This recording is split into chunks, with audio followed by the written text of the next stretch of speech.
Depression किसी को हो गया तो उसका क्योर क्या है? तो आइए सबसे पहली चीज, डिप्रेशन से बचना है तो अल्लाह के जिक्र को हमेशा करते रहिए। तस्बीहात का पढ़ना, कुरान का पढ़ना, ठीक, इसको मामूल बना लीजिए। इसलिए कि अल्लाह रब्बुल इज्जत ने कुरान में फरमाया अला बिज़िक्रिल्लाहि तत्मइन्नुल कुलूब, अल्लाह के जिक्र में मोमिनों के दिल क्या पाते हैं? सुकून।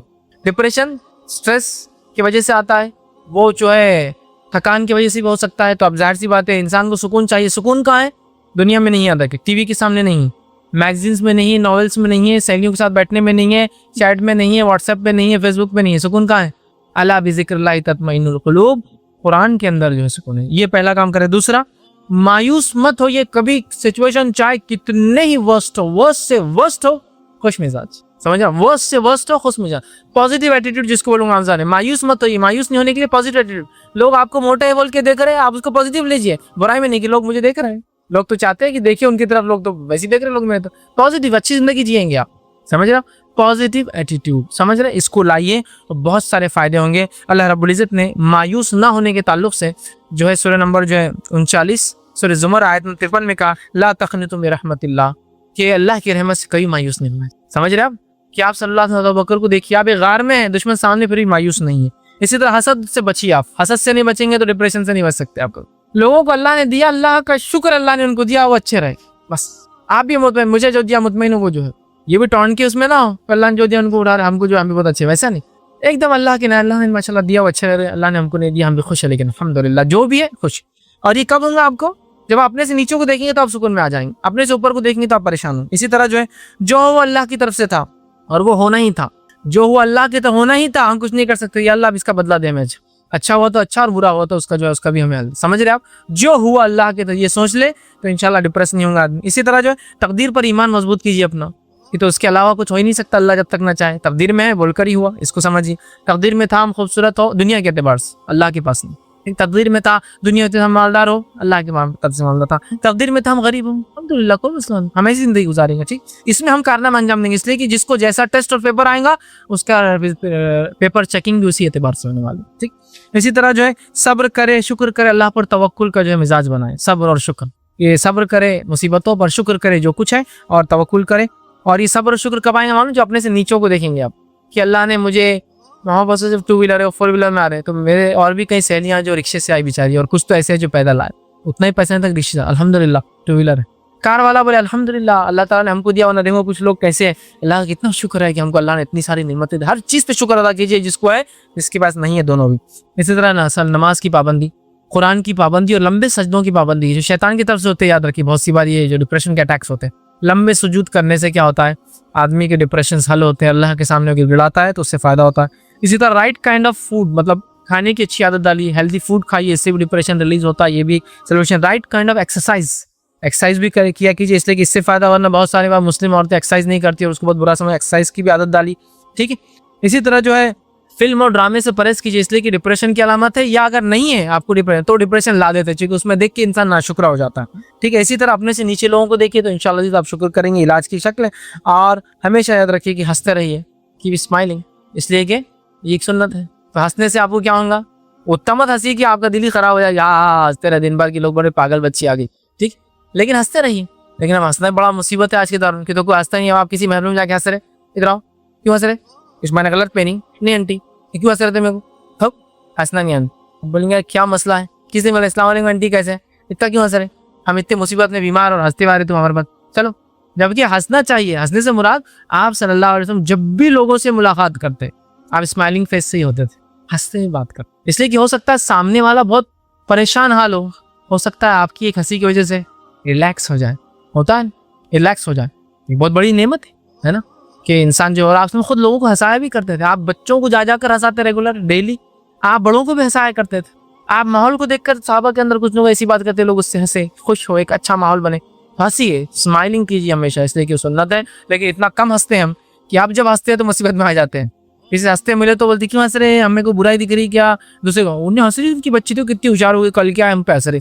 अरे नहीं आंटी मैं मुस्कुरा नहीं, कल को उसको इतने दांत दिखा रहे हैं, तुम्हारे दांत पूरे सेट है इसलिए दिखा रहे, इतने वाइट है दिखा रहे। बहुत मुश्किल होगी, इसलिए कि दुनिया में कुछ नहीं, सुन्नतें छोड़ दिया तो सब दूसरी चीजें हमारे पास। लिहाजा हंसिए, लोगों को देख के मुस्कुराइए, अच्छे से बात कीजिए। लोग चापलूसी मुस्कुराते हैं, इसलिए कि उनको मालूम इससे कस्टमर आते हैं।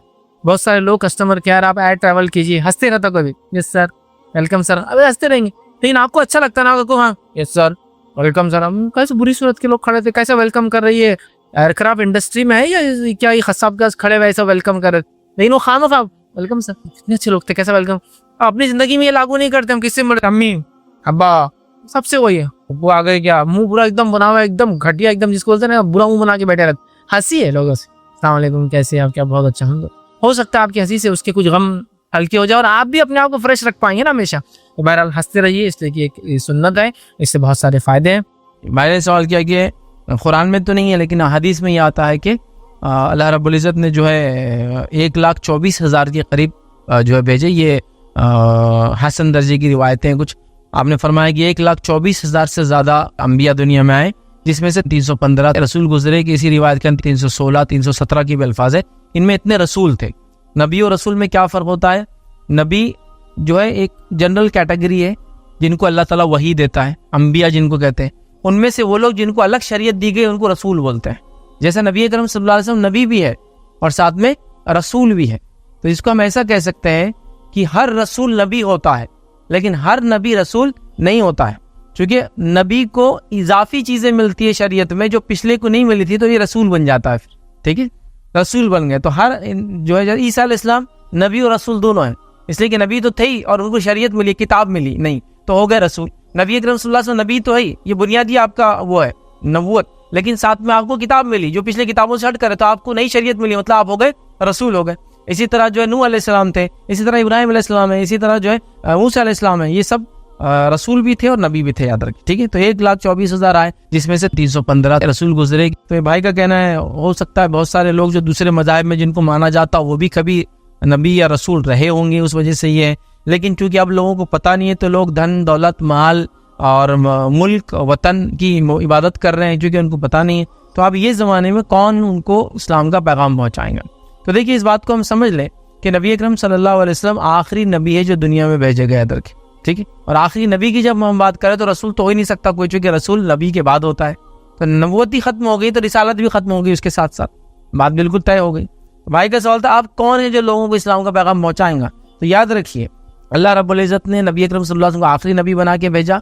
इसके बाद वो जिम्मेदारी जो नबी अदा करते थे, अम्बिया अदा करते थे, वो अम्बियों वाला जिम्मेदारी जो है उम्मत मुस्लिमा को दे दी गई कि उम्मत मुस्लिमा अब इस पैगाम को लेकर आगे चलेंगी। तो आपका सवाल है कौन? मैं और आप है। अब देखिए बुनियादी सवाल, हर नबी आता था अल्लाह एक मौजज़ा देता था, चूंकि कौमें डिमांड करती थी मौजज़ा, बताओ क्या है तुम्हारे पास हक साबित करने तुम्हारे अपने आप को। हर जमाने में किसी को किताब देकर अल्लाह ने साबित किया, किसी को मुख्तलिफ मौजज़े, जैसा कि किसी को यह मौजज़ा दिया कि उसने लकड़ी समंदर मारी, समंदर 2 हिस्सों में हो गया, उसकी रिसालत नबूवत साबित हो गई। किसी को यह मौजज़ा दिया कि वो मुर्दे को कह रहा है उठ अल्लाह के हुक्म से, और मुर्दा खड़ा हो जा रहा है। परिंदे को हाथ से बना के फूंक रहा है और परिंदा जिंदा हो जा रहा है। वो चीज़ बता रहा है जो घर में खाकर और छोड़कर आते हैं ईसा अलैहिस्सलाम, ये उनके मौजज़े थे ना, तो ये करता था अल्लाह। तो मूसा अलैहिस्सलाम के वाक़े में आसा को फेंका सांप बन गया, तो ये मौजज़े थे। तो हर ज़माने में लोगों ने मौजज़े डिमांड किए। तो अगर मैं ये कह रहा हूँ कि उम्मत मुस्लिमा आखिरी उम्मत और इसी को दीन का पैगाम पहुँचाना, तो सवाल ही फिर हमारा मौजज़ा क्या है?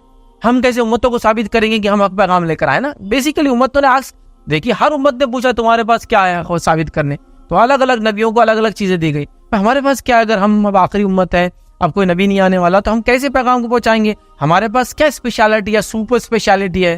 तो हमारे पास भी है। हर नबी को जो मौजज़ा दिया गया वो उसके साथ ख़त्म हो गया। मूसा अलैहिस्सलाम का आसा तब तक ही काम किया जब तक मूसा अलैहिस्सलाम हयात थे। अब वो आसा मिल भी गया तो कोई फ़ायदे का हमको नहीं होगा, सिवाय इसके कि वो बाबरकत तो होगा जो कि नबी के हाथ की चीज़ है, लेकिन वो कुछ नहीं कर सकते हम उसके ज़रिए कि अभी सांप बन जा रहा हमारे तो पानी नहीं होगा उस, ठीक है। ईसा अलैहिस्सलाम चले गए, मौजज़ा ख़त्म हो गया। वो हाथ लगाते उड़ जाता, कोड़ी आता, हाथ लगाते अच्छा बन जाता। अब होगा क्या? वो नहीं होगा। तो हर मौजज़ा उस नबी के साथ ख़त्म हो गया। लेकिन अल्लाह ने नबी अकरम सल्लल्लाहु अलैहि वसल्लम को एक ऐसा मौजज़ा दिया जो जिंदा मौजज़ा और क़यामत तक रहेगा। वो क्या है मालूम आपको? आपके कई मौजज़ों के अलावा आपको जो सबसे बड़ा मौजज़ा दिया गया क्या है? कुरान। कुरान क़यामत तक अपने आप को साबित करता रहे। तो इस उम्मत की जिम्मेदारी है दीन का पैगाम पहुँचाना। उम्मतें डिमांड करती मौजज़ा, हमारे पास एक जिंदा मौजज़ा और कुरान। मुशरिकीन मक्का को यकीन नहीं हुआ। मुशरिकीन मक्का ने जब कहा कि क्या है तुम्हारा मौजज़ा, कुछ बताओ, अल्लाह ने नबी अकरम सल्लल्लाहु अलैहि वसल्लम कुरान के जरिए कहा कि कहो इनसे ये किताब है मौजज़ा। तो मुशरिकीन मक्का ने बोला किताब क्या मौजज़ा हो सकती है? क्योंकि उन्होंने यहूद से, नसारा से, ज्यूज एंड क्रिश्चियन से सुना था कि मौजज़े ऐसे होते हैं कि कोई नबी ये कर रहा तो ये हो जा रहा, वो कर रहा तो वो हो जा रहा। कुरान कैसा हो सकता? किताब कैसे मौजज़ा होती है? तो पढ़ते लिखते नहीं थे, तो किताब कैसे मौजज़ा होंगी? लेकिन हम जानते हैं कि कुरान एक जिंदा मौजज़ा है। तो हम दीन का पैगाम पहुंचाएंगे। हमारे पास एक जिंदा मौजज़ा है, इस मौजज़े को लेकर हम दुनिया तक पहुंचेंगे। तो इस मौजज़े को दुनिया तक पहुंचाने के लिए हमको इस मौजज़े को समझना पड़ेगा, इसको पी लेना पड़ेगा, इसको बोलते हैं ना, पढ़ पढ़ के सुन सुन के, तब हम वो नमूना बनेंगे जीता जागता जो इस मौजज़े से वो करे। याद रखिए और बड़ा ताज्जुब कैसे याद रखिए। आइए मैं एक छोटा सा वाक़या सुनाता हूँ। एक साहब का मैंने सुना था, रिवर्ट की स्टोरी बड़ा मशहूर है, उनके वाक़े नेट के ऊपर मौजूद है, उन्होंने खुद सुनाई थी। तो वो जब इस्लाम कबूल करने से पहले उन्होंने इस्लाम को जानने, ऑस्ट्रेलियन थे, वो पढ़ा समझा और कोशिश की समझने की, और उन्होंने फिर अल्लाह से एक ख्वाहिश लगाई। जब उनको इस्लाम काफ़ी समझ गया, 1 आध साल हो गया समझते समझते, अब लगा कि मैं मजबूत हो गया, तो एक उम्मीद लगाई जो उन्होंने खुद वीडियो में कहा। और उन्होंने अल्लाह ताला से क्या दुआ की, मालूम, ए अल्लाह बस एक कुछ तो ही मौजज़ा दिखा दे, कुछ तो मौजज़ा बोले दिखा था, जैसा कि चिड़ियाँ चहचहा रही जब मैं जा रहा हूँ, तो आसमान में बिजली कड़क रही जब मैं सोच रहा हूँ इस्लाम कबूल करना है, तो कुछ तो भी ऐसा अनहोना कुछ तो भी होना चाहिए ऐसा कि तू हक है मैं जान लूँ। वो कह रहे मैं जब भी सोच रहा कि होऊंगा, कुछ नहीं हो रहा, ना बिजली कड़क रही, ना कोई ऐसा रोशनी उतर रही घर फट के बीच में से, ना कोई चिड़ियाँ एक साथ चहचहा रही, ना कोई हवाएं अलग चल रही। जब इस्लाम के बारे में सोच, ठंडी हवाएं, जैसे लोग बता देना अपने माशूक के बारे में जब सोचता ठंडी हवाएं चलना चालू हो जाती, तो कुछ भी नहीं हो रहा वैसा। तो मैं थोड़ा सा वो हो गया, खिंच गया दिल में, यार कुछ भी नहीं हो रहा है।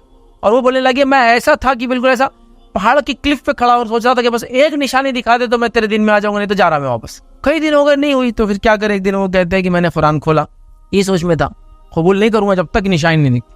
और फिर ऐसी कुरान को ऐसी खोला, और खोलते ही जो है वो कहते हैं एक आयत मेरे सामने, इसका तर्जुमा पढ़े कि ये तुमसे मौजज़े, ये निशानियाँ नबी तुमसे मांगते हैं।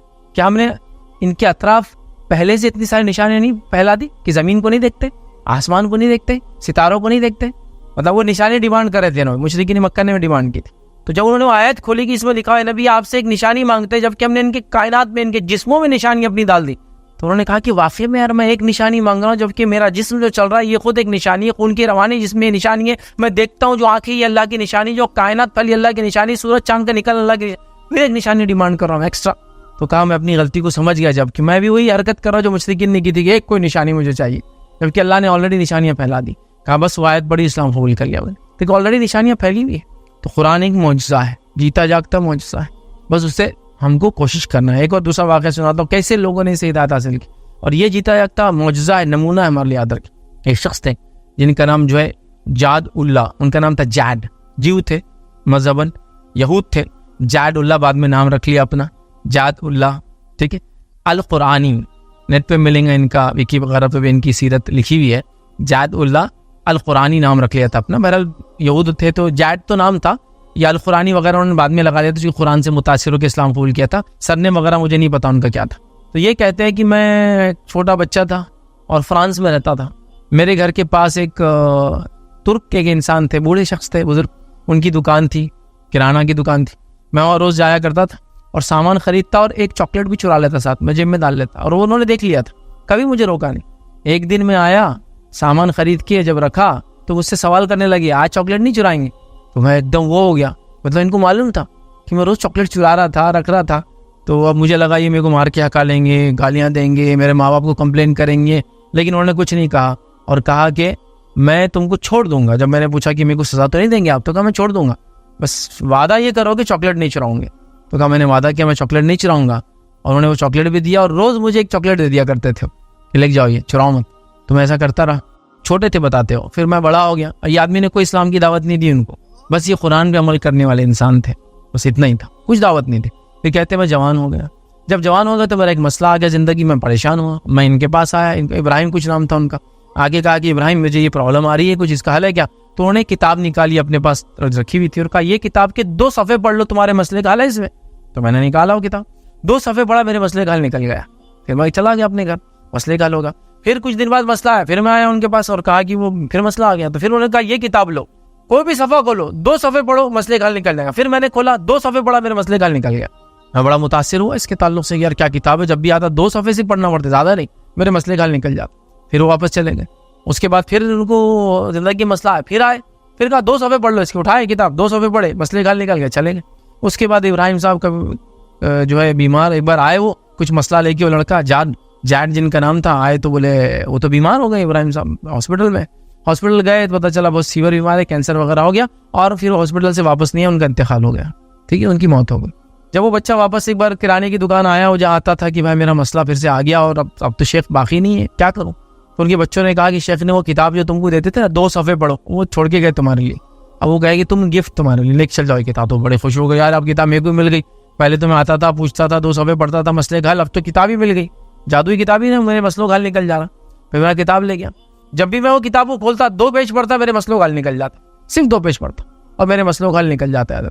उसके बाद वो कहते कि मैंने उस किताब को और समझना चाहा। फिर किसी ने मुझे बताया ये किताब अरबी में है। मैंने कहा अच्छा अरबी में, तो फिर क्या करूँ। तो फिर मैंने एक अपने दोस्त को ढूंढा जो ट्यूनीशियन था लेकिन फ्रेंच नेशनल था। मैं उसके पास गया कि मैंने कहा यार ये किताब है जो पढ़ता हूँ, 2 सफ़े पढ़ता हूँ, मेरे मसलों के हल निकल जाते हैं, ये किताब का असली किताब मैं जानना चाहता हूँ, अरबी में किसी ने बताया और पढ़ना चाहता हूँ। तो उसने कहा बिल्कुल, मैं तुमको पढ़ के सुनाऊंगा इसके 2 सफ़े अरबी का तर्जुमा करके फ्रेंच में। और जब अरबी का फ्रेंच में तर्जुमा करने लगे तो ये जैड ने कहा कि भाई ये किताब क्या है। तो बोली कुरान है, ये अल्लाह का कलाम है, ये वही इलाही है, इसके अंदर मसाइल है पूरे इंसानियत। तो कहा ये तो बात है, मेरे तो पूरे मसलों का हल निकला, 2 सफ़े सिर्फ 2 पेजेस और मेरे मसलों का हल निकल जाता है। तो बड़े मुतासिर हुए, फिर इस्लाम को स्टडी किया, इस्लाम को पढ़ा, इस्लाम कबूल किया, फिर दीनी मदरसे में गए, इस्लाम को सीखा, अरबी ज़बान को सीखी, अरबी को पढ़ा। और उसके बाद आता है कि उन्होंने उनके कम्युनिटी के तकरीबन 11,000 लोगों को इस्लाम कबूल कराया। 2003 में उनका इंतकाल हुआ, 20 साल पहले, अपनी कम्युनिटी के, मतलब 70-80 साल की उम्र में हुआ, 40-50 की पैदाइश थी उनकी, ठीक है, 1900। तो इतने लोगों को इस्लाम कबूल किया। और कुछ लोगों ने यहाँ तक लिखा कि इनके ज़रिए 1 मिलियन से ज़्यादा लोग मुसलमान हुए दुनिया में, 10 लाख से ज़्यादा। तो एक मुस्लिम शख्स का अच्छे अखलाक, चूँकि कुरान पे अमल करता था, कुरान का उस मसले के लिए मौजज़ा जो उसके साथ ज़िंदगी में आते थे, 2 सफ़े पढ़ना, मसले का हल हो जाना उसके, और उस आदमी का फिर इस्लाम कबूल करके लोगों तक उस पैगाम को पहुँचाना। तो ये हमारा ज़िम्मा है। वो जो जैड थे वो यहूद थे, लेकिन वो भी उम्मत मुस्लिमा का हिस्सा थे, नबी अकरम सल्लल्लाहु अलैहि वसल्लम के उम्मती थे।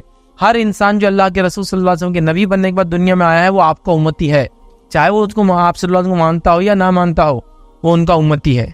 तो जैड भी उनका उम्मती था, उसने फ़ायदा उठा लिया कुरान से, उसको फ़ायदा हो गया कुरान से। अफसोस की बात है, हम कुरान पढ़ते हैं, कुरान घर में रखा है, ना समझ रहे ना हमारे मसलों का हल उससे निकल रहा है। कोशिश करें, देखिए कुरान में सब कुछ है। तो अब हमको इस्लाम पहुँचाना है जिंदा मौजज़े के साथ, वो है कुरान।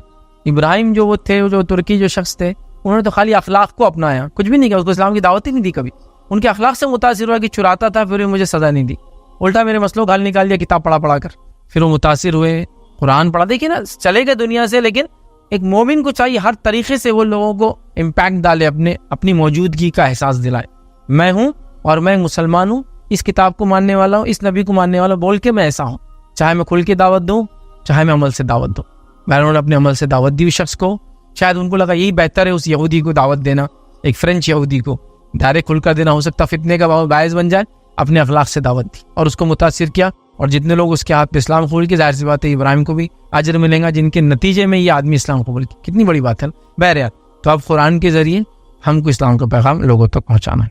किसी ने सवाल किया, कुछ लोग कहते हैं कि अंधेरे में नमाज पढ़ना बहुत बड़ा गुनाह है, क्या ये बात सही है? देखिए, अंधेरे में नमाज पढ़ना गुनाह नहीं है, लेकिन अंधेरे में नमाज पढ़ना ऐसी जगहों पे जहाँ इंसान रहते हो वहाँ एहतियात करना चाहिए। क्योंकि आप अंधेरे में खड़े, जाने वाला आए, आपको टकरा जाए, आपको मार लगे, उसको मार लगे, उस सेंस में हो।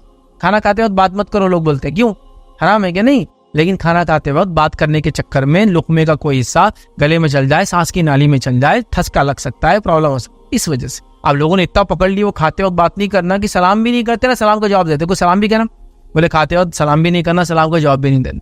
कहाँ से लाए रे भाई? वो खाते वक्त नहीं, बच्चों को बोलते चावल खा रहे, रोटी खा रहे, हलक में जाएगा, वो एहतियातन है, लेकिन ऐसा मुमानियत नहीं है। अल्लाह के रसूल सल्लल्लाहु अलैहि वसल्लम तो जब दस्तर में बैठते तो कितनी बातें करते, सहाबा से रिवायतों में आता है। जब आप एहतियात के साथ कर सकते तो करें, जब बच्चे वगैरह हो तो आप बोले बात ना करें।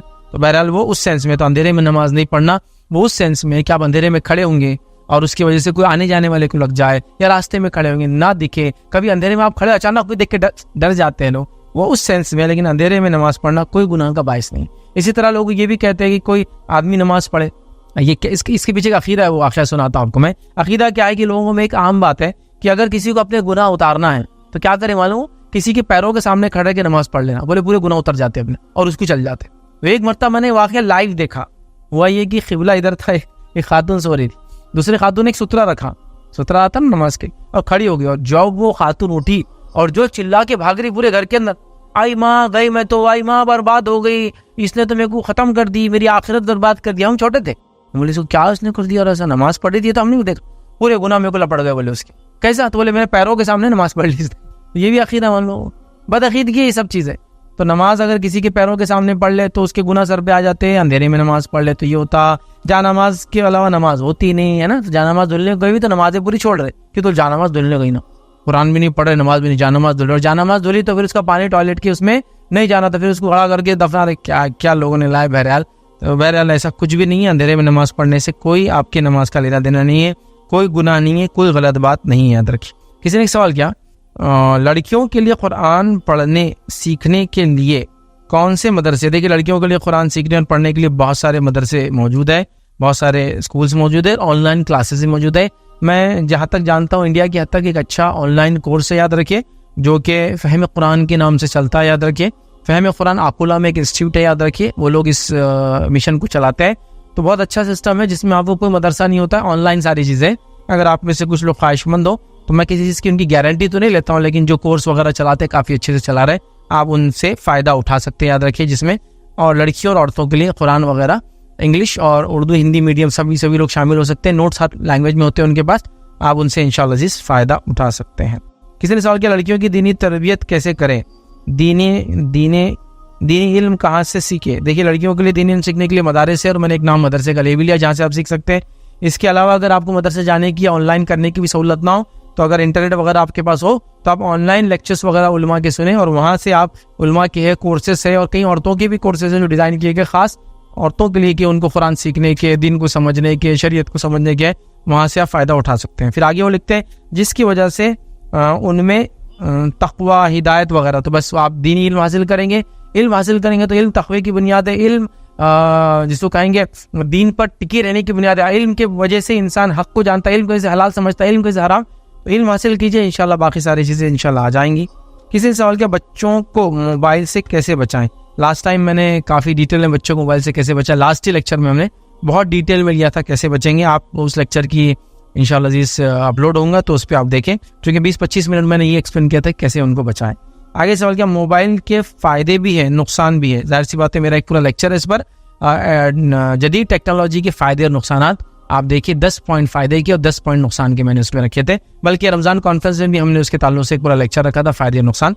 आप इंशाल्लाह अज़ीज़ उसको देखें। किसी ने सवाल किया, औरतें नापाकी में क्या तिलावत कर सकते हैं या नहीं कर सकते, जिक्र कर सकते हैं क्या? उन्होंने लिखा दुरूद शरीफ कर सकते हैं क्या?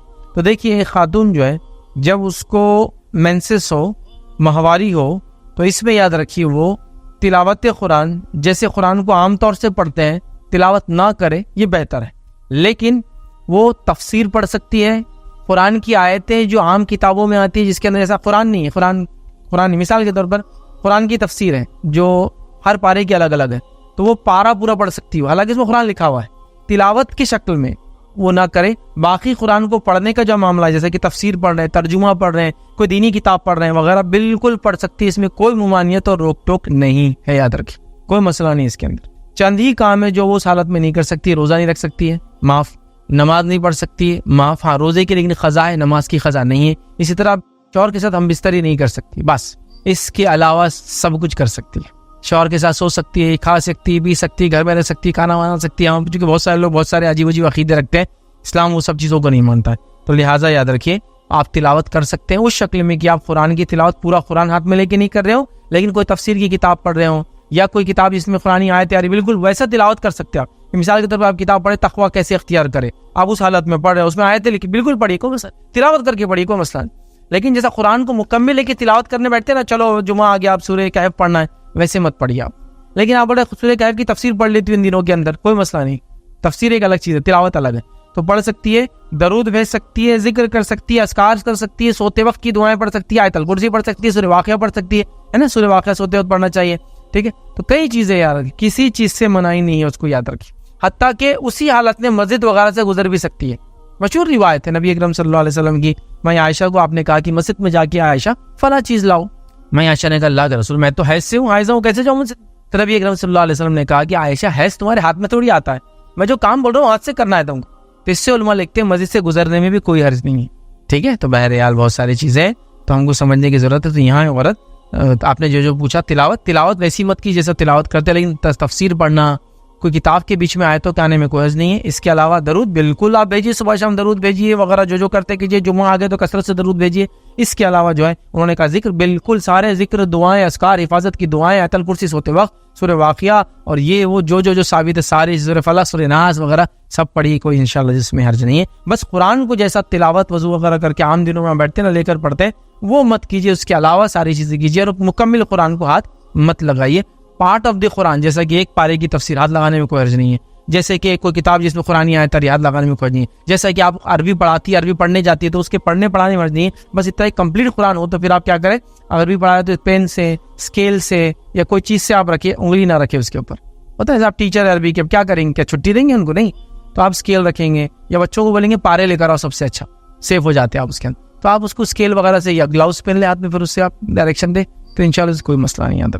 और इसी तरह आप स्टूडेंट है, पढ़ने जाते हैं, हाफिज हिफ्स कर रहे, लड़की है आप, तो ज़ाहिर से 8-8 दिन आप छोड़ेंगे हिफ्स तो भूल जाएंगे ना कुरान। तो बहरहाल आप वो कंटिन्यू कर सकते हैं उसमें, हालांकि आप तिलावत कर रहे हैं लेकिन वो हिफ्स के लिए, याद करने के लिए, और वहाँ आपकी मशक्क़त करना ही पड़ेगी, याद रखिए। तो ये सब चीज़ें छूट है याद रखिए। अस्सलाम वालेकुम शेख, प्राइवेट सेक्टर में एक मर्ज़ अक्सर तौर पे देखने में आता है कि एम्प्लॉय और एम्प्लॉयर की जो रिलेशनशिप होती है उसमें मतलब क्रेडिट लेने की बात आती है, काम करने की बात आती है, तो बटरिंग या जिसको कह लीजिए चापलूसी जो होती है, तो कुछ एम्प्लॉय अगर उनके अंदर काबिलियत नहीं भी है, काम नहीं करना चाहते, चोर रहते हैं, काम चोर रहते हैं, तो बटरिंग से अपने आप को फुलफिल करते हैं, मतलब अपनी काबिलियत मनवाने की कोशिश करते हैं। एम्प्लॉयर उस बातों में आ भी जाता है।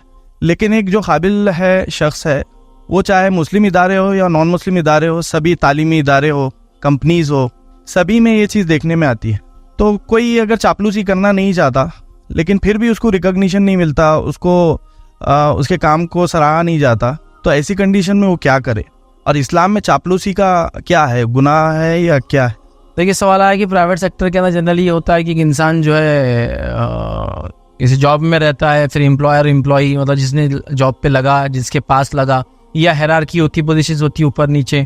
तो होता ये कि भाई जो इंसान अच्छा काम नहीं भी कर पाता तो चापलूसी के जरिए कुछ ना कुछ पैच कर लेता अपने उस एक्टिविटी को, और फिर जो है वो इस तरह से अपनी पोजीशन बना लेता है। एक आदमी जो वाकई मेहनत कर रहा है, कोशिश कर रहा है, सब कुछ कर रहा है, लेकिन अपने वर्क को बता नहीं पाता, चापलूसी नहीं कर पाता, शो ऑफ नहीं कर पाता, नतीजतन पीछे चले जाता है। तो इस शक्ल में एक दीनी इंसान क्या करे? ये माहौल दीनी और गैर दीनी दोनों इदारों का है, मुस्लिम और नॉन मुस्लिम सबका है। तो इस मामले में भाई का सवाल है क्या करे, चापलूसी करे या फिर हमें क्या करना चाहिए? तो देखिए सबसे पहली चीज़ तो याद रखिए, चापलूसी करने की आपको जरूरत नहीं है, लेकिन एट द सेम टाइम अगर कहीं चीज़ों के दिखाने का डिमांड है जिसमें आपकी दिखाने की नीयत नहीं है लेकिन लोग काम को पुटअप करने की चीज़ है, तो वहाँ दिखाना भी इंतहा ज़रूरी है। जैसे मिसाल फॉर एग्जाम्पल, एक इदारा है जहाँ आप काम करते हैं, आपकी नीयत नहीं कि आपके वर्क को आप दिखाए, लेकिन वो इदारा जब तक आप बताएंगे नहीं आपने क्या काम किया तो वो आगे आपको बढ़ाएगा भी नहीं। फॉर एग्जाम्पल वो चाह रहे हैं कि आपने 2 असाइनमेंट कंप्लीट करना, एक पेपर लिख के बताना, एक पेपर छाप के बताना, एक जर्नल में आपका नाम आना, एक अवार्ड आपको मिलना, आपने ये एक्टिविटी करना, और आप बोल रहे मैं तो इसके सबके लायक और काबिल हूँ लेकिन बताना नहीं चाहता हूँ, क्योंकि आप उसको समझ रहे चापलूसी में आ जाएगा। तो नहीं, आप इसको बताइए इसलिए कि चापलूसी में नहीं आएगा,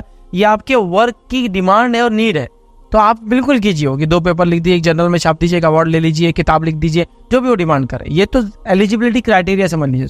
लेकिन जहाँ आपका सवाल है कि ठीक है 2 आदमी हैं, एक आदमी कैलिबर में बहुत ज्यादा है, एलिजिबिलिटी क्राइटेरिया तो मीट कर रहा, लेकिन दूसरा आदमी चापलूसी वाली बातें कर रहा, सर आप कैसे हैं, सर आपसे महान तो कोई दुनिया में देखा नहीं, सर आप जैसा बॉस तो दुनिया में है नहीं, सर क्या झाड़ दिया आपने उसको उस दिन, सर क्या उखाड़ दिया आपने उस दिन, सर क्या धाग है आपकी, सर क्या चल रहे थे आप तो पीछे लोग हो रहे थे, सर फला है, सर ये है, सर आपकी फोटो खींच दूंगा, जूते साफ कर दूंगा, सर आपके खाना खिला दूंगा आपको, सर ये कर दूंगा, घर का सामान ला दूंगा, आप बोले वो चापलूसी है। तो देखिए इसमें भी क्या कीजिए, फिर आप फिल्टर कीजिए वो चीजें जो आपको लगता है कि ये काम के रिकग्निशन के लिए जरूरी है, वो काम भी करना आपको जरूरी समझ लीजिए, इसको पार्ट बना दीजिए आप, चापलूसी में मत काउंट कीजिए उसको। जैसे मिसाल के तौर पर आपका एक एम्प्लॉयर है, आपसे डिमांड करता है कि 2 पेपर लिखने के बाद आप उसको आके बताएं कि पेपर को किसने रिकग्निशन दिया, कहाँ लोगों ने पढ़ा, क्या क्या हुआ, या फिर मैंने भी जो पेपर लिखा था मुझे ही बताया जाए मेरी क्या। तो आप बोले सर मैंने पेपर लिखा डाला, लेकिन सर आपका पेपर भी पढ़ा मैंने उसी टाइम पर, कुछ पॉइंट्स आपने बहुत अच्छे लिखे जो मैंने नहीं लिख पाया, कुछ पॉइंट आपने अच्छे लिखे जो इससे पहले पेपर्स में नहीं पढ़े।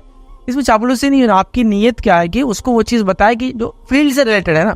जैसा मैं भी एक रनर हूँ, आप भी एक रनर है, दोनों रेसिंग में पार्ट लेते हैं, और मैं आप मुझसे आगे, आप मेरे कोच हैं, तो मैं आपकी तारीफ करता हूँ ना कि सर ये जो आपने सिखाया था ना इसका तो मुझे फायदा हुआ, चापलूसी में नहीं। जैसा क्या होता है कि वो एक उर्दू की एक मिसाल है, बोलती के बेर बिकते और नहीं बोलती के सेब भी नहीं बिकते। मतलब 2 लोग हैं, 2 चीज़ें बेच रहे हैं मंडी के अंदर, एक औरत बेच रही बेर, एक औरत बेच रही सेब।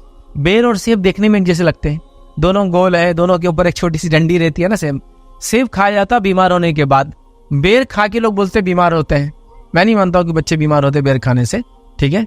वो एक अलग बात है कि बॉडी का इम्यून सिस्टम अलग ढंग से वर्क करता है, लेकिन उसमें भी अपनी खुसूसियत अल्लाह ने दी, इसमें भी अपनी खुसूसियत अल्लाह ताला ने दी, ठीक है। बहरहाल तो और बेर में कीड़े आप देखेंगे बहुत निकलते हैं, सेब में कीड़ा आपको आसानी से नहीं मिलता है। सेब बहुत महंगी चीज़ है, कश्मीर से पता नहीं कहा, नॉर्थ इंडिया जहाँ सर्दी होती है वहाँ से आता है। और बेर हमारे पास कहीं भी सूखे जंगल के अंदर लग गया, झाड़ों से गिर रहे, कोई उसको पूछता भी रास्ते में, जानवर खाते हैं, है ना।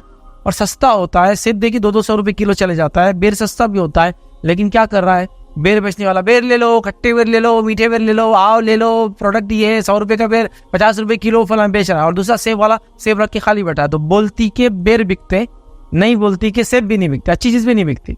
तो कई जगह कुछ चीज़ों का आपको बताना पड़ेगा, उसको आप समझिए आपके वर्क का पार्ट है कि आपका हेड, आपका एम्प्लॉयर जब तक उसको देखेंगे नहीं वो समझेगा नहीं। हाँ, मैं ये कह सकता हूँ कि भाई 4 लोग खड़े और आप जाके उनके जूते को साफ करें, बिल्कुल चापलूसी है। लेकिन कभी कभार जबान का इस्तेमाल करके चीज़ों को मैनेज करना, इसको डिप्लोमेसी बोलते हैं, वो भी ज़रूरी होती है। और कभी कभार वो मसाइल का हल निकाल देती है। जैसा मुशरिकीन मक्का के पास कई लोग थे जो जाकर नज्जाशी से बात कर सकते थे, लेकिन मुशरिकीन ने किसको चुना बात करने के लिए? अम्र बिन आस रजी अल्लाह अन्हु। क्यों? तो अम्र बिन आस रजी अल्लाह अन्हु अभी ईमान नहीं लाए थे, अभी काफिर थे। ये उन लोगों में से थे जो बादशाहों के पास जाने के अदब और अखलाक उनको पता थे, और उसके अलावा बात करने में बहुत ज़्यादा डिप्लोमेटिक थे। और ये फातुए मिस्र है, पूरे अफ्रीका की जितने ममालिक हैं, फ़लस्तीन से नीचे से लेकर पूरा अफ्रीका के ममालिक की फतेह इनके सर पे सेहरा जाता है इस्लाम के बाद।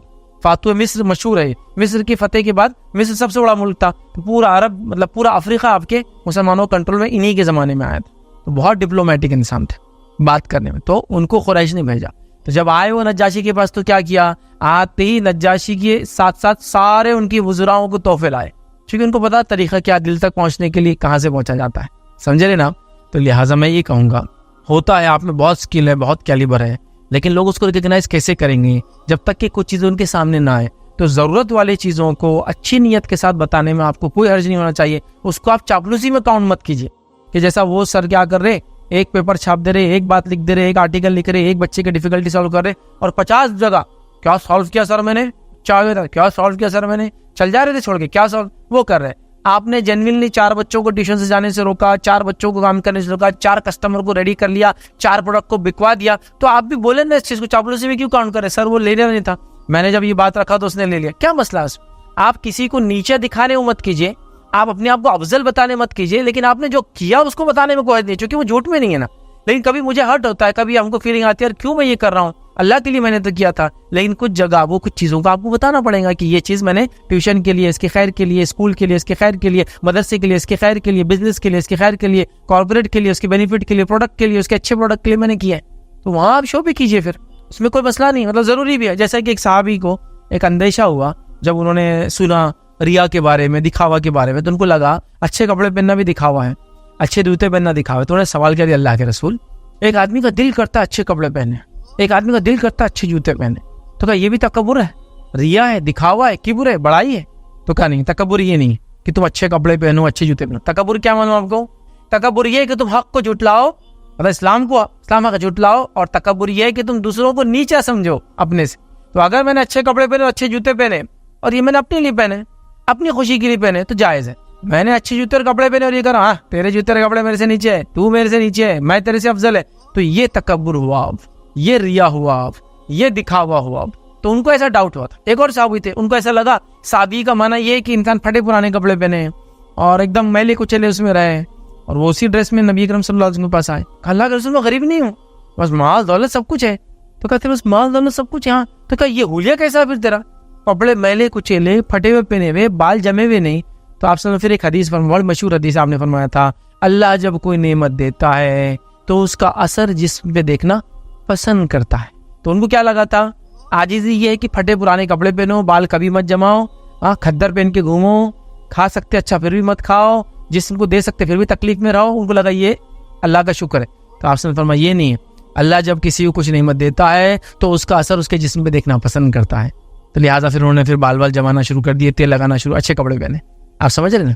तो लिहाजा कुछ जगह आपकी नीयत दूसरों को नीचे करना नहीं है, आपकी नीयत अपने एम्प्लॉयर से आगे जाना या उसको जलील करना नहीं है, दूसरों से आगे, दूसरों का रिस्क खींचना, उनकी इनकम खाना नहीं है।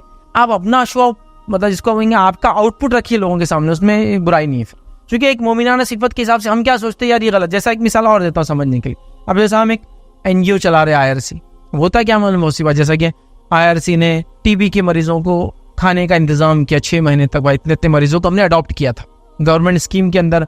मरीज थे, गरीब थे, और उनको खाने कुछ चीज़ें ज़रूरी होती है कि इतना ग़िज़ा। चूँकि देखिए TB होने की वजह में से एक वजह है कि ग़िज़ाइयत की कमी, अच्छे खाने की कमी से TB होता है। जब अच्छा खाना नहीं मिलता और बीमारी अटैक करके इम्यून सिस्टम वीक करके आपको बीमार करती है। ट्यूबरकुलोसिस फेफड़ों में हो जाता है और भी जगह बॉडी में होता है। तो अच्छा ग़िज़ा ज़रूरी है। तो हमने कुछ पेशेंट्स को अडॉप्ट किया। अब फ़ोटो तो देना पड़ती है, गवर्नमेंट के हिसाब से रूल है, बेनिफिशियरी कौन थे क्या थे। तो हमने क्या किया, कुछ ऐसी फ़ोटो थी जिसमें उनसे एक तो पूछा भी और पूरे बुरखे में थी औरतें, तो शनाख्त नहीं हो रही कौन है, लेने वाला कौन है, कोई दिखता नहीं। लेकिन जब दीनी हलकों में जाती है तस्वीर, देखो दिखावा कर रहे, ये IRC वाले शो कर रहे, ये कोई तरीका है कि अल्लाह के लिए किया तो अल्लाह के लिए होना था, ये तो दिखा फला। लेकिन सुनने की और गौर करने की चीज़ें क्या है मालूम आपको। पहली चीज़ यही काम हमने की, आपका पैसा लगा दिया, कल आप आके पूछेंगे यार वो आपने हमारा पैसा कहाँ लगाए, तो हम बोलेंगे वो TB के मरीज उनको दे दिए। कोई आपका इसकी दलील है कि नहीं हमने अल्लाह के लिए दिए ना, कुछ मतलब कहाँ दिए, और बताओ ना भाई किसको दिए, नाम तो बताओ ना भाई किसको दिए, लिस्ट तो दो ना किसको दिए। पता चला फैज भाई ने लिए और अपने खानदान वालों को बांट रहे ले जाके, वाह बादाम काजू खाओ, बोले तुम उन TB वालों के लिए आ रहा खाओ तुम। लेकिन तो हम क्या करें, फोटो खींच के दे रहे, तो आप बोल रहे फोटो क्यों खींच रहे, जब नहीं खींचे तो आप मुझे प्रूफ क्या आपने कमाल किया। दूसरा, IRC को जो डोनेशन आते हैं वो IRC के लिए डोनेशन है, किसी और के है, हम उसके सिर्फ जिम्मेदार हैं। हम जब देंगे तो हम रिकॉर्ड तो रखेंगे ना किसको दिया, हम जिम्मेदार है। हमारा जब हम सदका देंगे तो दिखा के नहीं देंगे, आराम हो जाएगा। किसी और के सदके को पहुंचा रहे, किसने दिया किसी को नहीं मालूम, जिसको पहुंचा उसकी जरूरत भी नहीं दिख रही, तो क्या प्रॉब्लम है उसमें। दोनों ढके हुए ना, जिसने दिया उसने खड़ा हुआ नहीं बताने के लिए मेरा सदका है, लेने वाले का चेहरा हम छुपा दे रहे कि भाई दिखना नहीं चाहिए, तो कहाँ ये दिख रहा है। आप समझ रहे, गवर्नमेंट रूल के हिसाब से क्या रूल है मालूम आपको, जितनी बेनिफिशियरीज आपने उसको कुछ फायदा दिया उसकी तस्वीर वीडियो होना चाहिए, और सबसे ऑथेंटिक प्रूफ कि आपने ये काम किया हुआ है अखबार में न्यूज आना चाहिए, और उससे ऑथेंटिक प्रूफ ये कि अखबार में न्यूज के साथ कोई बड़ा ऑफिसर आना चाहिए उसके अंदर। तो वो सब करने के लिए अपन पूरे कार्रवाइयां करते हैं। IAS ऑफिसर्स को बुला रहे, IPS ऑफिसर्स को बुला रहे, बड़े बड़े लोगों को बुला रहे, फला बुला रहे, उनको खड़े कर रहे, बेनिफिशियरी, ये सब गवर्नमेंट का रूल है। अब इसमें हमारा अगर नीयत थोड़ी सी बदल जाए कि यार अपनी फोटो भी आ रही साथ में, तो यहाँ क्या हो जाएगा, मेरा अजर तो चला गया, देने वाले को मिल गया अजर जिसने दिया था। देने वाले की अगर नीयत बदल जाए, अरे यार फोटो ला रहे भाई साहब, ऐसे अपने ज़कात के फोटो आना चाहिए, उसका अजर चला गया।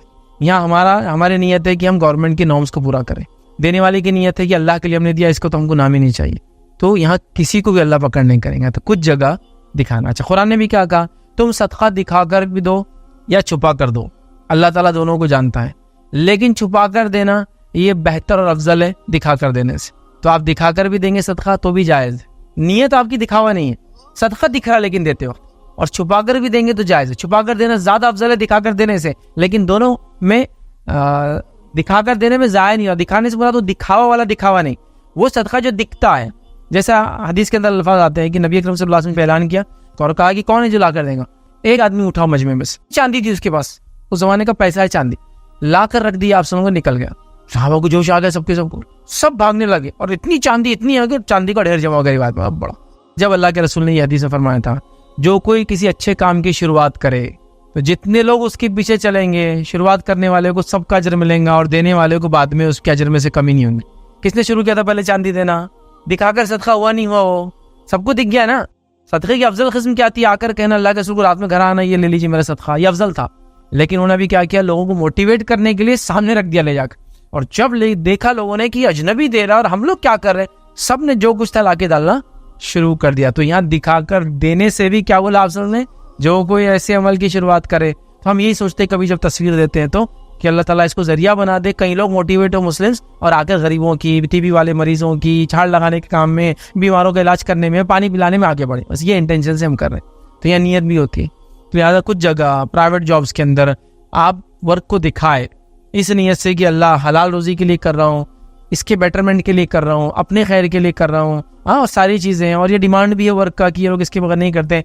चापलूसी की नीयत कभी मत रखें। नीयत हमेशा खालिस है अपने सही वर्क को बताने की, किसी के वर्क को लेके अपने क्रेडिट में डालने की, अपने उसमें डालने की नहीं हो, बट अपने काम को भी दिखाए। तो क्या होता है, दुनिया इन चीज़ों को समझती है कभी कभार।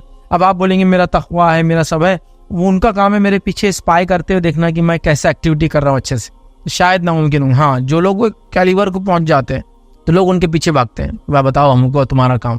लेकिन हर जगह ऐसा नहीं होता। लिहाजा कुछ जगह आप बताइए, आपका मकसद होगा कि आपके जायज़ काम जो आपने किया, आपके जिसने आपको लगाया उसको बताए। चापलूसी वाली नीयत से मत कीजिए, वो सब नीयत ख़राब है, वो नीयत तो कभी नहीं होंगी। जो सही और जायज़ काम है बोलने में कोई हर्ज नहीं है आपको, ठीक होता है। जैसा मिसाल के तौर पर एक आदमी पास हो गए, देखिए आप सिनारियो को समझिए, एक आदमी पास हो गए, कामयाब हो गए, 4 लोग बैठे थे, माशाअल्लाह आपका बेटा पास होगा, सुभान अल्लाह, धड़ धड़ धड़ गले मिल रहे उससे, ये बेटा ये लो चॉकलेट खा जाओ, 100 रुपये ले लो, बहुत खुश हो गए। और आप हकीकी खुश हुए, आपने दिल में दुआएं देना चालू कर दी, बारकल्लाह फीक, अल्लाह ताला इसके बच्चे को और आगे बढ़ाए, इसको कामयाब करे, इसको फलां करे, इसको ये करे, इसको वो करे। ये लेकिन अल्लाह के और आपके बीच में है ना, उसको कुछ नहीं देखा। वो क्या बोल रहा, कितना घुन्ना है देखो, सब उठ के मुबारकबाद दी, उठा के घुन्ना ही है। आप क्या बोल रहे हैं, मैंने अल्लाह से दुआ की और उस हदीस के तहत की जिसमें यह है कि अपने भाई की गैर मौजूदगी में उसको दुआ देने को अल्लाह कभी रद्द नहीं करता, लेकिन इसके दिल में एक बुराई आ गई, सब ने मुबारकबाद दी, तू नहीं उठा बेटा। तो यहाँ आप क्या करते हैं, कुछ चीज़ों का आप दिखाए, कोई बुराई नहीं थी, आपके दिल, आप एक अफजल काम करना चाह रहे थे, खामोशी वाली दुआ, लेकिन यहाँ डिमांड नहीं, कभी कुछ तो दिखाए। जैसे आप बोल रहे मैं अपने बेटे से बेइंतहा मोहब्बत करता हूँ, बेइंतहा मोहब्बत करता हूँ, लेकिन कभी बताता नहीं हूँ। बेटा सो गया तो चादर उड़ा के खामोशी चले जाता हूँ, बेटा कोई चीज़ देख रहा तो खड़े के समझ जाता हूँ चाहिए, फिर उसकी अम्मा को बोलता हूँ जाके दिला दो उसको, सब करता हूँ, लेकिन कभी मुँह नहीं खोलता हूँ। तो बेटा क्या बोलता, मेरी माँ बड़ी मोहब्बत करने वाली, मेरा मामू मेरे से मोहब्बत करता, मेरा चचा मेरे से मोहब्बत करता, सिर्फ बाप गुन्ना है मेरा। आप क्या बोल रहे हैं, नहीं नहीं मैं अल्लाह के लिए कर रहा हूँ उससे मोहब्बत, मैं चुप दिल में रख रहा हूँ। तो कभी कभार इजहार भी जरूरी है, दिखावे की नीयत से नहीं, फिर मैं बोल रहा हूँ चापलूसी की नीयत से भी नहीं, लेकिन कभी कभार जरूरी है। जैसा कि एक साबित है, नौजवान बहुत नेक काम करते थे, ऐसे रास्ते से गुजरे, एक साहबी बुजुर्ग खड़े थे, नबी अकरम सल्लल्लाहु अलैहि वसल्लम बात कर रहे थे, कहा अल्लाह के रसूल वो नौजवान मुझे बहुत पसंद है, अल्लाह के लिए पसंद करता हूँ, जो कि बहुत नेकियां जो भी अच्छे अच्छे अमाल करते थे। तो आप सल्लल्लाहु अलैहि वसल्लम, कभी तूने उससे कहा कि तू उससे मोहब्बत करता है अल्लाह के लिए? नहीं तो कहा कह दे फिर जा।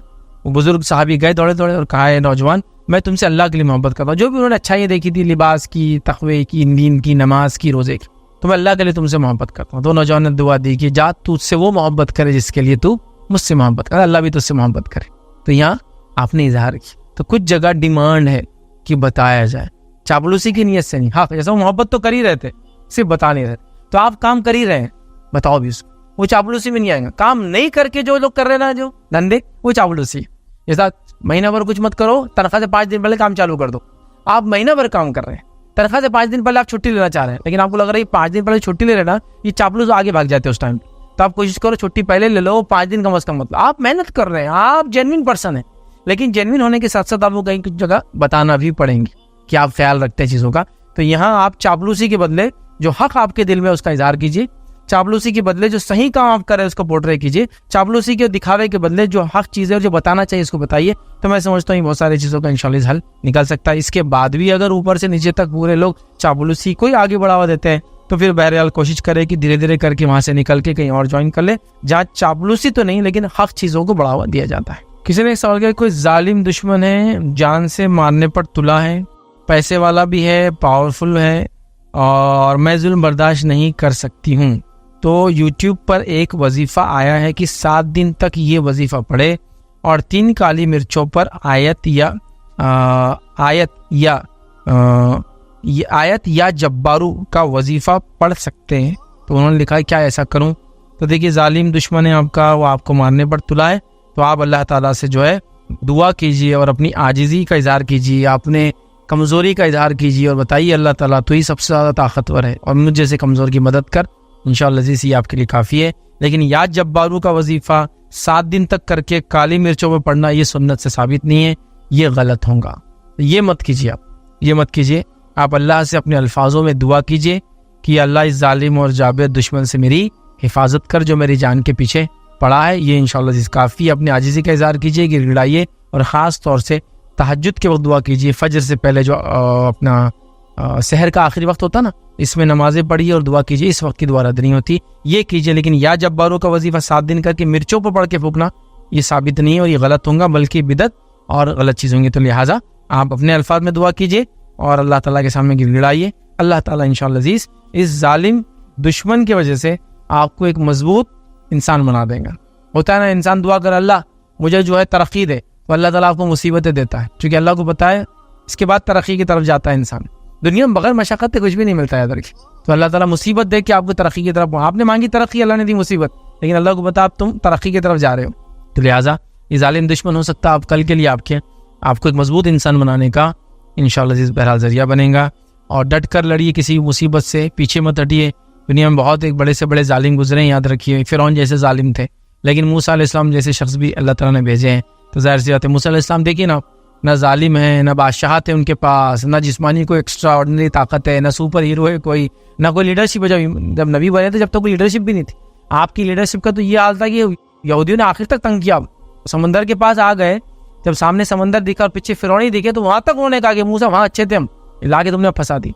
ये तो इतनी अजीब कौम थी, लेकिन मूसा अलैहिस्सलाम ने रब के सामने गिड़गिड़ाते रहे। अल्लाह ताला ने वो सब कुछ दिया कि फिरौन जैसी जालिम शख्सियत बर्बाद हुई आपके सामने। हक पर डटे रहिए, दुआएं कीजिए अल्लाह से, अल्लाह ताला इंशाल्लाह उस जालिम को या तो कमर तोड़ेंगे आपके जरिए या इंशाल्लाह आपको एक मजबूत इंसान बनाकर छोड़ देंगे। बहरहाल ये या जब्बारू वाला वजीफा मत कीजिए, ये सुन्नत से साबित नहीं है। अल्लाह का नाम लेना जब्बार एक अलग बात है, लेकिन 7 दिन का वजीफा करके काली मिर्चियों पे फूकना ये सब सुन्नत से साबित नहीं है। किसी ने सवाल किया, what is the reason behind not sleeping under the open sky and wearing garments above the ankles, please explain. किसी ने सवाल किया कि इसकी क्या वजह है कि खुले आसमान के नीचे नहीं सोना चाहिए और टखनों से ऊंचा पहनना चाहिए। तो पहली चीज याद रखिए, खुले आसमान के नीचे सोने के ताल्लुक से कोई मुमानियत नहीं है। ये बात तो तवहुम है, इसकी मतलब से कोई हकीकत नहीं कि खुले आसमान के नीचे नहीं सोना चाहिए, खुले आसमान के नीचे नहीं खाना चाहिए, खुले आसमान के नीचे नहीं, ये साबित नहीं है। तो ये तो तवहुम है, तो इसकी कोई हकीकत नहीं है। आप सोना चाहते खुले आसमान के नीचे सोए, कोई मसला नहीं। दूसरा जो आपने सवाल किया, गारमेंट को एंकल से ऊपर पहनना, ये सिर्फ मर्दों के लिए, जेंट्स के लिए, औरतों के लिए नहीं। याद रखिए ऊपर पहनना, इसकी क्या वजह है? तो गारमेंट्स को एंकल से ऊपर पहनना ये नबी अकरम सल्लल्लाहु अलैहि वसल्लम की सुन्नत है, ये सिर्फ मर्दों के लिए। ये अफसोस की बात क्या मानो आपको, औरतों के पूरे कपड़े जो है टखनों से ऊपर है और मर्दों के पूरे कपड़े टखनों के नीचे है। औरतों की चूड़ीदार शलवार टखने से ऊपर, औरतों के जितने जीन्स और पैंट्स वगैरह जो भी आजकल आ रहे हैं सब टखने से ऊपर है। औरतों के बैगी पैरेलल्स भी जो बड़े बड़े आते हैं ना वो भी टखने से ऊपर है, उसमें टखना दिख ही जा रहा है। और मर्दों की सारी चीज टखने को छुपाने वाली, कपड़ा ऐसा कि जूते के नीचे जा रहा। तो शैतान में देखिए कैसा मजर मारा, इनको जिनको ऊपर पहनना है तो इनको नीचे पहनाया, जिनको नीचे पहनना है इनको ऊपर पहना, जिनको फुल लिबास पहनाया है वो कम पहन रही है, जिनको कम पहने भी तो कोई मसला नहीं वो फुल पहन रहे हैं। ये शैतान ने जरूर दी। तो लिहाजा टखने से ऊपर क्यों? नबी अकरम सल्लल्लाहु अलैहि वसल्लम की सुन्नत है याद रखिए। तो लिहाजा ये सुन्नत है, हमको उसको करना चाहिए और ये हुक्मी सुन्नत है, मतलब इसका करना वाजिब है। याद रखिए, इस चीज़ को हम समझे तो ये है। लेकिन आसमान के नीचे सोना कोई हर्ज नहीं है, इसकी कोई मुमानियत नहीं है और इसके पीछे कोई लॉजिक और कोई रीज़न नहीं है। ये लोगों ने जो निकाल दिया ना, वहम जो होता है ऐसा करे तो ऐसा ही उसका पार्ट है। लेकिन सेकंड एंकल से ऊपर पहनना ये सुन्नत है, ये वाजिब है, हमको इसको फॉलो करना चाहिए। इसीलिए किसी ने सवाल किया क्या EMI पर प्लॉट लेना जायज़ है और क्या उस पर ज़कात होंगी? तो देखिए EMI से अगर आप प्लॉट ले रहे हैं तो ये नॉन इंटरेस्ट वाले EMI होंगे, बिल्कुल जायज़ है। फिर EMI जो इंटरेस्ट वाले नहीं होते हैं, प्लॉट लेने में कोई हर्ज नहीं है। जैसे मिसाल के तौर पे आप किसी प्लॉट लेने वाले के पास गए, वो कह रहा 2 लाख का प्लॉट है, 20 महीने में आपको इसका पैसा चुकाना है, 10,000 रुपये महीना आपको देना है। तो सवाल ये तो क्या कर सकते हैं? तो बगैर इंटरेस्ट के तो बिल्कुल आप ऐसा करें, 2 लाख को बाइट ले 20 मंथ्स में 10,000 पर मंथ आप देते रहे। अब सवाल है क्या उस पर ज़कात है? तो जब वो पैसा आप प्लॉट के लिए जो दे रहे हैं वो इतना हो जाए कि निसाब को पहुंच जाए। जैसा मिसाल के तौर पर निसाब क्या है, तो कैश में निसाब जो रहेगा वो सिल्वर से लिया जाएगा और सिल्वर का निसाब है 585 ग्राम्स ऑफ सिल्वर। अगर आपके पास है, पहले ज़माने का 52.5 तोला, 52.5 तोला क्यों बोलते थे? उस ज़माने का तोला होता था 11.33 ग्राम का और अब का तोला होता है 10 ग्राम का। तो तोले में फ़र्क है, याद रखिए। पुराना तोला 11 से 12 ग्राम के बीच होता था। जैसे पुरानी अशरफी अगर आप क्या सुनगी ना, पुरानी अशरफी से मुराद जो हैदराबाद स्टेट का सिक्का होता था 1 रुपये वाला, तो वो होता था तकरीबन 11.5 ग्राम, 11.7 ग्राम के बराबर वो एक होता था। ठीक, तो वो तोला जब का था। अब का तोला हो गया 10 ग्राम्स का। ठीक है, तो लिहाजा आप वो 52.5 को मल्टीप्लाई करना पड़ेगा आपको 11/33 से, तो तकरीबन होता है 585 ग्राम्स ऑफ सिल्वर का जो आज रेट है चांदी का, वो रेट के बराबर आपके पास अगर पैसा है जो आपके इस्तेमाल से ज्यादा है, सेविंग्स में है, तो इस पे ज़कात है, इसमें ज़कात है। अब आप ये सवाल करेंगे मेरे पे तो उधार भी है ना, 2 लाख का ले रहा हूँ, 20-40 हज़ार चुकाया हूँ, तो उधार भी तो 1,60,000। लेकिन ये EMI की बात हो रही है। EMI में अगर आप कोई चीज़ ना ले तो वो आदमी वो चीज़ को ले लेता, आपके पैसे लौटा देता है। तो यहाँ उधार का नहीं हो रहा। उधार क्या चीज़ रहती? 2 लाख का प्लॉट लेना था, आपने 2 लाख किसी और से लाए उधार और फिर इसको चुका दिए, तो आप क्या हो गया? आप पे उधार हो गया। EMI में उधार नहीं होता है। EMI किसकी मालूम ना, वो आदमी होना रहता है जब तक कि आप 2 लाख दे नहीं देते प्लॉट्स के। फिर जब 2 लाख हो जाते तो फिर आपके नाम पे वो रजिस्ट्री वगैरह जो भी बहरहाल करता। तो बहरहाल तो यहाँ आप क्या करें, ये अगर इसके अलावा इसमें कोई और पेचीदगियाँ है तो आप किसी मुकामी आलिम मुफ्ती से मिले, वो इंशाल्लाह इस मसले को फिर आसानी से हल करेंगे। किसी ने एक सवाल किया, अगर नमाज के दौरान लेडीज़ का स्कार्फ में से कुछ बाल बाहर आ जाए तो क्या नमाज दौरानी होंगी? नहीं। अगर एक लेडीज़ नमाज पढ़ रही है और उसको याद नहीं रहा उसने स्कार्फ बांधी वगैरह, या बाल लंबे थे तो पीछे से निकल गए, या स्कार्फ बांधा लेकिन पता चला पीछे तक गिरा नहीं जाकर, और चोटी बाहर से दिख रही है, वही सवाल है उनका कि थोड़े बहुत दिख जाए, तो इससे क्या है, तो इससे नमाज में कोई फर्क नहीं आएगा। अपनी नमाज आप कंप्लीट कर लें, आपको नमाज दोहराने की जरूरत नहीं। लेकिन कोशिश ये करें जब भी आप नमाज पढ़े कि उसका ख्याल रखिए कि आपने जो बांधा है उससे आपके पूरा सर वगैरह ढक जाए, चेहरा आपका खुला हो और हथेलियां आपकी खुली हो उसके नमाज के अंदर। याद रखें चेहरा खुला होना चाहिए नमाज के अंदर। नमाज जब पढ़े औरत चेहरा ढक कर नमाज नहीं पढ़ सकती, याद रखें। लिहाजा चेहरा खुला होना चाहिए उसका, लिहाजा वो इस मामले में एहतियात करे, कोशिश करे। लेकिन हो जाता है ऐसा, नमाज पढ़ रही, उठ गया स्कार्फ, बाल दिख गए, नमाज पढ़ रहे थे चोटी बाहर निकल गई, नमाज पढ़ रहे थे बच्चे ने आके बाल बाहर निकाल दिया, नमाज पढ़ रहे थे पीछे बाल बांधे थे खुल गए, नमाज पढ़ रहे थे लेकिन पता नहीं चला कि स्कार्फ कहाँ तक आना था चोटी, तो उससे इंशाअल्लाह अज़ीज़ नमाज में फर्क नहीं होगा। दोहरानी तो नहीं होंगी, लेकिन नेक्स्ट टाइम एहतियात करें कि आपके बाल पूरे छुपे। कोशिश करें जो चीज़ आप बांध रहे नहीं बांध रहे तो एक बार आईने के सामने बांध के देख ले कि बराबर ढकती है कि आपके जिस्म को, तो आपका आइडिया हो जाएगा कि हाँ बराबर ढक रही हो तो काफ़ी इंशाअल्लाह। किसी ने सवाल किया माँ के इंतकाल के बाद उनके नाम से हज अलग से करना होगा या खुद पहली बार जा रहे हो और 2 नियत से कर ले, एक खुद का हज और वालिदैन का, क्या ये दुरुस्त होगा? तो देखिए हज के ताल्लुक से तो हज तो 2 लोगों के एक साथ नहीं हो सकते। उम्रा तो साल भर हो सकता है, कभी भी जिंदगी में हो सकता है, कोई भी हो सकता है, लेकिन हज के तो दिन है ना, तो जब हज करेंगे तो हज किसी एक का ही होगा, 2 का नहीं हो सकता है। उम्रे के नियत से जाए आप, 15 दिन के टूर से जाए और उसके अंदर 2-3 उम्रे हो सकते हैं आपके, जैसा आप गए अपनी नियत से गए पहले अपना कर लिए। लेकिन जो भी हज बदल या उम्रा बदल करे उसके लिए एक ही कंडीशन है, उसका खुद का पहले हज और उम्रा हुआ हो। जैसा अगर मैं हज करने जा रहा हूँ किसी का तो मेरा हज पहले से हुआ होना चाहिए, बदल कर रहा हूँ तो, और अगर किसी का उम्रा बदल कर रहा हूँ तो मेरा उम्रा पहले से हुआ होना चाहिए। तो आप जब जा रहे हैं तो उम्रे के लिए जा रहे हैं तो आप जाइए पहले अपना उम्रा कर लीजिए, अपना उम्रा होने के बाद वालिदा के नाम का उम्रा इंशाअल्लाह आप कर सकते हैं, ये तो होगा। हज नहीं हो सकता एक सफर में 2, क्योंकि हज के लिए अरफा है और वो एक ही दिन होता 9th है ना, तो वो दूसरे दिन नहीं हो सकता, अरफा ही हज है, तो जाहिर सी बात है 2 नियत से आदमी नहीं कर सकता ना। तो हज के लिए पहले आपको अपना हज करना होगा, आपका हज होने के बाद फिर अगली बार वालिदा के हज के लिए जाना होगा, या फिर आप अपने हज के लिए जाइए, वालिदा के हज के लिए किसी और को पैसे दीजिए, उसको ले जाइए जिसका पहले से हज हुआ हो, या फिर पहले आप करके आ जाइए फिर वालिदा का कीजिए, या फिर आप जा ही नहीं सकते वालिदा कराने का आपको ख्वाहिश है तो वालिदा के लिए किसी और को भेज दीजिए जिसका पहले से हज हुआ हो। आप एक साथ हज तो 2 नहीं कर सकते, क्योंकि हज एक टाइम में एक ही हो पाएगा, क्योंकि अरफा एक है, उसके अंदर 10 ज़िलहिज्जा एक है, मीना वक़ू है, सब मुज़दलिफ़ा है, उसमें 2 कैसे होंगे कि आप जाके पहले अपना करके आए फिर अम्मी का कर लिए? नहीं, उम्रा में हो सकता है अपना उम्रा कर लिए, फिर 1-2 दिन बाद मीक़ात से बाहर गए किसी काम के, फिर आए अंदर फिर कर ली, तो हज नहीं होगा। तो हज के लिए कंडीशन जो है वो कंडीशन की वजह से आपकी, चूँकि आपका हज नहीं हुआ है, नहीं हाँ आपका हज हो गया तो आप सिर्फ अम्मी के हज की नीयत से हज को जा सकते हैं, 2 हज एक साथ नहीं हो सकते, वो नीयत कभी भी नहीं हो सकती, ठीक है। तो ये बात को आप जहन में रखें। किसी ने क्या रात में सूरे मुल्क पढ़ने की जो फजीलत है क्या उसे ऑडियो फॉर्म में सुनने से भी वो फजीलत मिल जाएंगी? नहीं, याद रखिए सूरे मुल्क की जो पढ़ने की फजीलत है वो पढ़ने की फजीलत, सुनने की नहीं है। कोई ये कह सकता है कि मैं पढ़ नहीं सकता हूँ तो मैं सुन रहा हूँ, तो मजबूरी वाली कैफियत है, लेकिन हदीस में जो पढ़े सुने नहीं तो पढ़ना है। हाँ, वो बच्चे जो अभी पढ़ना नहीं जानते उनको आप सुना दे अलग बात है, आपको तो पढ़ना है, तो लिहाजा हम पढ़ने को सुनने पे डिस्काउंट नहीं कर सकते, पढ़ना ही है। और सूरह मुल्क सिर्फ 30 आयतें हैं, बहुत बड़ा सूरह नहीं है, तो पढ़े उसको। आजकल तो बहुत आसान है, पहले क्या होता था, अब कैसा पढ़ना याद नहीं है तो कुरान कैसा लेना, लेट के कुरान पढ़ सकते हैं क्या, बहुत मुश्किल होती थी ना। अब तो आप एंड्रॉइड के अंदर लेटे सूरह मुल्क पढ़ ले सोने से पहले, क्योंकि वो तो एंड्रॉइड के फॉर्म में है, कोई कुरान किताब कौन रखेगा कौन उठेगा कुछ भी नहीं। तो बहरहाल मैं कहूँगा पढ़े उसको। सुनने का क्या हो सकता है, आप ये कह सकते हैं कि बच्चे जो नहीं आता तो वो सुन ले, अलग बात है, ताकि उनको आदत हो, लेकिन आपको तो पढ़ना चाहिए। किसी ने सवाल किया अगर कर्जदार पैसे होने के बावजूद पैसा वापस ना दे तो उस इंसान के हाथ पैर तोड़ सकते हैं क्या, या उसको मार सकते हैं क्या और उससे पैसे ले सकते हैं क्या वापस? क्या ये इस तरीका सही होगा, क्योंकि हमारे पैसे बहुत हलाल के हैं? तो देखिए भाई, आपके पैसे हलाल के हो या हराम के हो, किसी से पैसे लेने के लिए उसके हाथ पैर नहीं तोड़ सकते आप। शरीयत ने आपको इजाज़त नहीं दी, शरीयत ने आपको जिस चीज़ के बदले उस चीज़ का बदला लेने की इजाज़त दी, वो भी खाजी के थ्रू, आप पर्सनली नहीं ले सकते हैं। ये कंडीशन हम भूल जाते हैं। इस्लाम बदला देता है, आँख के बदले आँख, हाथ के बदले हाथ। हत्ता की रिवायतों में आता है कि किसी आदमी ने किसी उंगली तोड़ी तो या तो वो उसका बदल ले, बदल मतलब इसके बदले।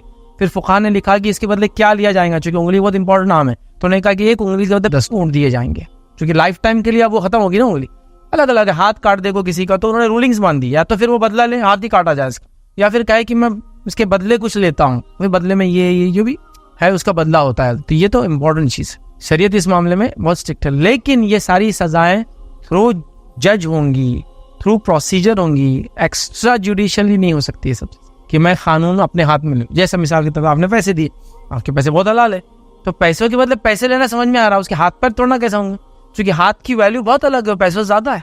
पैर की वैल्यू बहुत अलग है, पैसों से ज्यादा है। प्लस जो आप उसको मारेंगे ना, उसकी इज्जत उतरेंगी, उसकी वैल्यू बहुत ज्यादा है, जो आपके पैसा फुल नहीं करता उसको। तो आप पैसों के बदले बोले मैंने उसका एक पैसा रोक लिया, उसका एक काम रोक दिया, वो एक अलग बात है। लेकिन हाथ पैर तोड़ना और भी एक्स्ट्रा जुडिशियल एक्टिविटी है।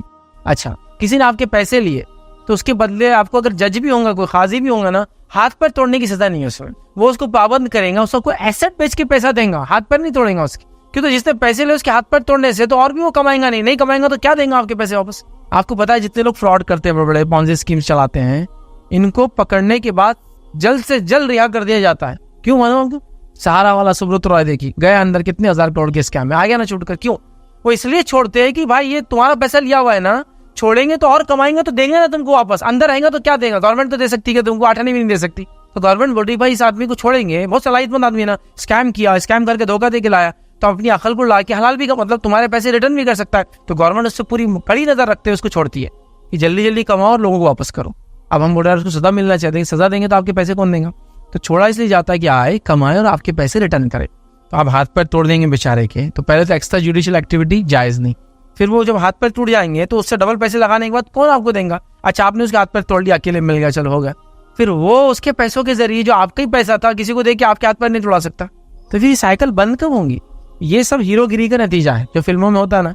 हीरो पे कोई जुल्म हुआ कि बस उन्होंने खुद ही बदला लेना चालू कर देते। विलन का पेट्रोल पंप उड़ा दिए, विलन की बेटी को लेके भाग गए, विलन का घर जला दिए, विलन की फैक्ट्री जला दिए, विलन को धोखा दे के उसके बिजनेस ट्रांजेक्शन कर लिए, उसके हीरे चुरा लिए, उसकी तिजोरी चुरा लिए। शरीयत ने सब हराम है। आप पे कितना भी जुल्म हो, आप डायरेक्ट बदला नहीं ले सकते। आप जाएंगे खाजी के पास, खाजी सजा देगा। अगर ऐसे सबको इजाजत दे दी जाए ना, तो पूरे महल्ले और पूरे दुनिया में लंगड़े लूले और अंधे दिखेंगे अपने को पूरे। इन्हें पैसे लिया, इसका हाथ तोड़ दिया इसने, उन्हें उसका हाथ तोड़ा तो इन्हें उसका आँख फोड़ दिया, उन्हें उसके पैरा तोड़ दिया, इन्हें उसका फलां कर दिया। तो आप सोचो कैसा माहौल रहेगा, पूरे अंधे लंगड़े लूले ही चल रहे। क्यों? तो ये लोग कम्युनिटी सब एक दूसरे को सजा खुद ही दे देते। कैसा होगा भाई? ये तरीका नहीं है, ये बिल्कुल जायज़ तरीका नहीं है। तो पहले पैसे देते वक्त एहतियात कीजिए, अब दे दिए तो अच्छे से निकालने की कोशिश कीजिए, अल्लाह ताला से दुआ कीजिए।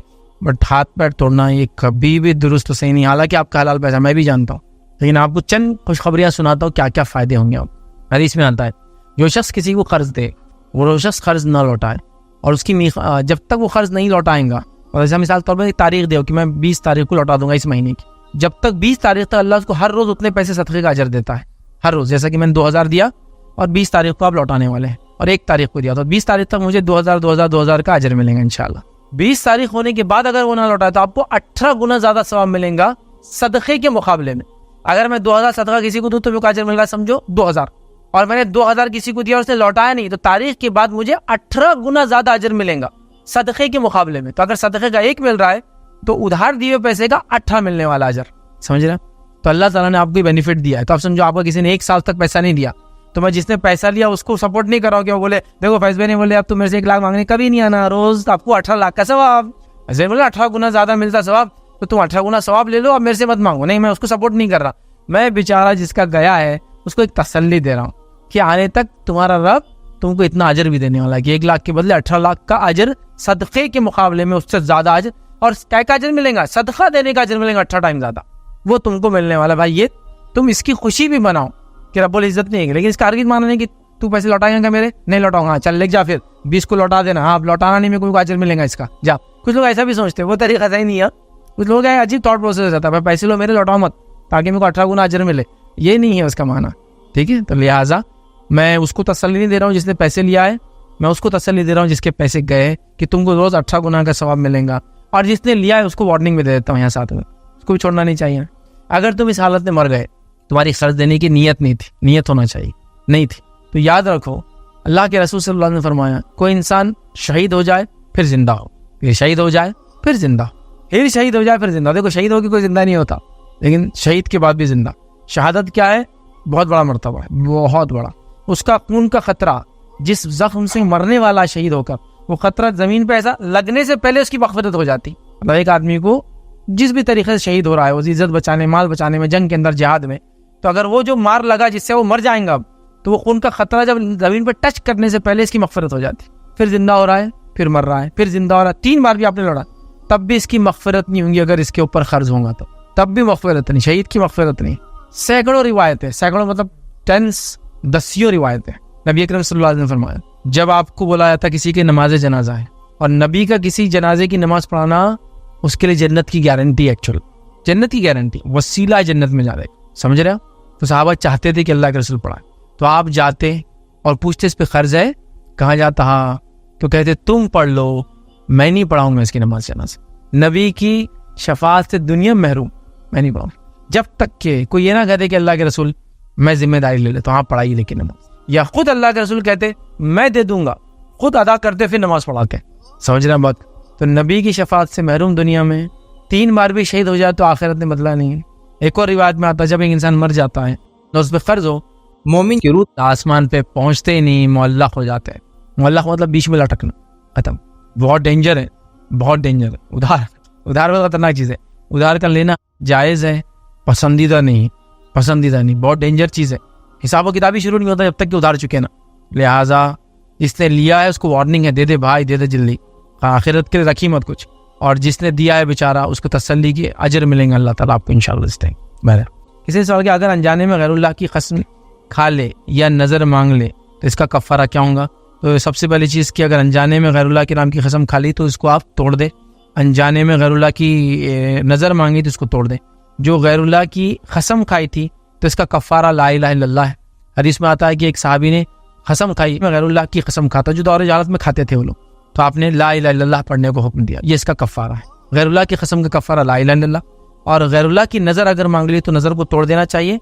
फिर भी कुछ उलमा लिखते हैं नज़र चूंकि अल्लाह के लिए होती है तो उसका कफ़ारा दे देना चाहिए। नज़र का कफ़ारा 10 मिस्किनों कपड़े पहनाए, 10 मिस्किनों खाना खिलाए, एक गुलाम आज़ाद करे, तरतीब में नहीं बोल रहा हूँ, या फिर 3 दिन के रोज़े रखे, जो भी आप करना है इसमें से आसानी से कर ले। या एक गुलाम को आज़ाद करना, 10 मिस्किनों कपड़े पहनाना, 10 को खाना खिलाना और 3 दिन के रोज़े, जो भी आप करना चाहें इनमें से चारों में से कोई अमल कर ले तो काफ़ी हो जाएगा। हालांकि गैरुल्लाह की नज़र थी, फिर भी उलमा लिखते हैं नज़र तो अल्लाह से ही होती है, गैरुल्लाह के लिए क्या, लेकिन अल्लाह की थी है, लिहाजा कफ़ारा दे दे एहतियातन, और कसम के लिए ला इलाहा इल्लल्लाह पढ़ दे। इसी सवाल के अगर कोई ट्रांसजेंडर नेक हो और अच्छे अमल करता हो तो वो क्या वो जन्नत में जाएगा? बिल्कुल। ट्रांसजेंडर मुखन्नस समझते ना, जो मर्द और औरत दोनों के उसके अंदर चीज़ें होती है। और इससे पहले हमने काफ़ी डिटेल में डिस्कस किया, तो अब वो लेक्चर का टाइम नहीं है, बल्कि एक लेक्चर मुझे याद आ रहा, अभी मैंने चेक किया था, जो रिकॉर्डेड लेक्चर्स को मैं चेक करता हूँ, बाद में हम रीचेक करते हैं, क्वालिटी चेक करते हैं, तो 5-7 सवाल सब इसी पे थे, कैसे होते, क्यों होते, था वो डिटेल से मैं नहीं जाता हूँ। बट ये बात याद रखिए, ट्रांसजेंडर ही एक ऐसा जिसको हम कहते हैं मेल फीमेल और ट्रांसजेंडर जिसको कहते हैं, ये तीसरी चीज़ ही याद रखिए, मुखन्नस जिसको कहते हैं।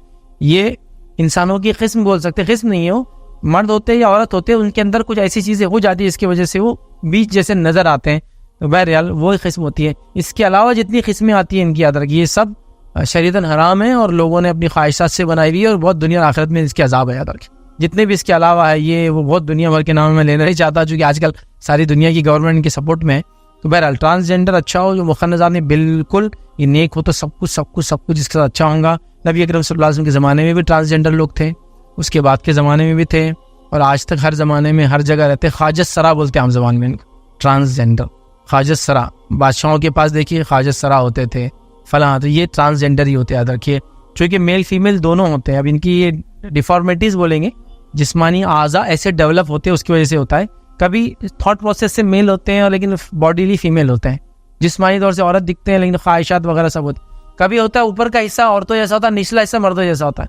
कभी शर्मगाह दोनों भी होती है एक साथ, तो उनको खुद उसका चॉइस नहीं रहती है, दोनों शर्मगाहें बढ़ती नहीं, सिर्फ वो शर्मगाह पेशाब के लिए काम आती है।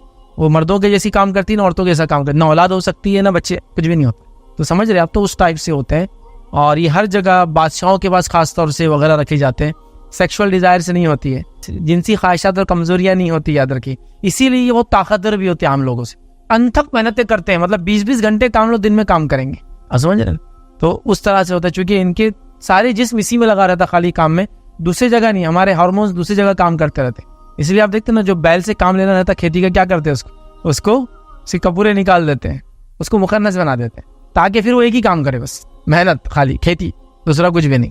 खसी बोलते हैं उसको, खसी वाला जानवर, इसकी फौतें निकाल देते हैं। तो इंसानों को ऐसा खसी करके ट्रांसजेंडर बनना हराम है, याद रखिए। ये नहीं कर सकते आप, जो कि पहले ज़माने में होता था, कोई भी नहीं कर सकता। पहले ज़माने में क्या करते थे मालूम हमको लोग?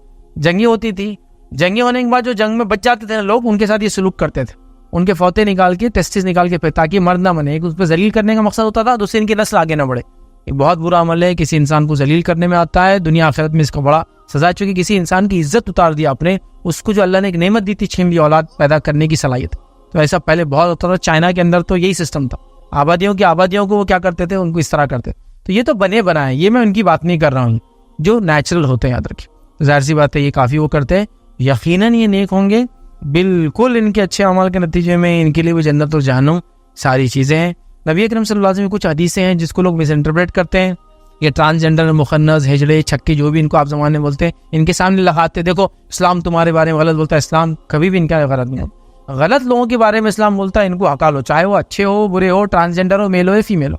तो एक बड़ी मशहूर रिवायत, एक मुखन्नस था मदीने में, तो वो क्या किया, आकर नौजवान लड़के को बहका रहा है, जंग में जाओ, बहुत खूबसूरत औरतें रहती थी, तो क्या बोल रहा है बहकाने के लिए।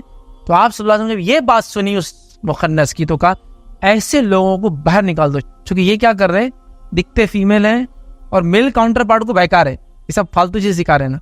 देखिए एक आदमी जिससे आप मुतमईन है कि घर में आ रहा जा रहा, चूंकि मुखन्नस है, अब आके बहका रहा है औरतों और आदमियों, औरतों में जाके औरतों की बातें, मर्दों में जाके ऐसा, मर्दों में जाके बोल रहा क्या औरतें उधर में जाके उनको भी देख रहा है, औरतों में जाके बोल रहा क्या औरतें उधर में, क्या हो रहा है उससे आप समझ रहे ना, माहौल खराब। तो चूंकि जहाज जैसे अमल में औरत के लिए बहका रहा है, ये उनके साले थे अल्लाह के रसूल, ठीक है। तो बहरहाल वहाँ कहा, तो बुरे लोगों के लिए कहा ना, तो बहरहाल अच्छे उस जमाने में थे, हर जमाने में रहते हैं, तो बिल्कुल इनके लिए भी जन्नत जहन्नुम सारी चीज़ें बहरहाल वैसे ही है। इसी पर अपनी बात को हम खत्म करेंगे। वाखिर दावाना अल्हम्दुलिल्लाहि रब्बिल आलमीन, सुब्हान रब्बिका रब्बिल इज्जति अम्मा यसिफून, व सलामुन अलल मुरसलीन, वल्हम्दुलिल्लाहि रब्बिल आलमीन।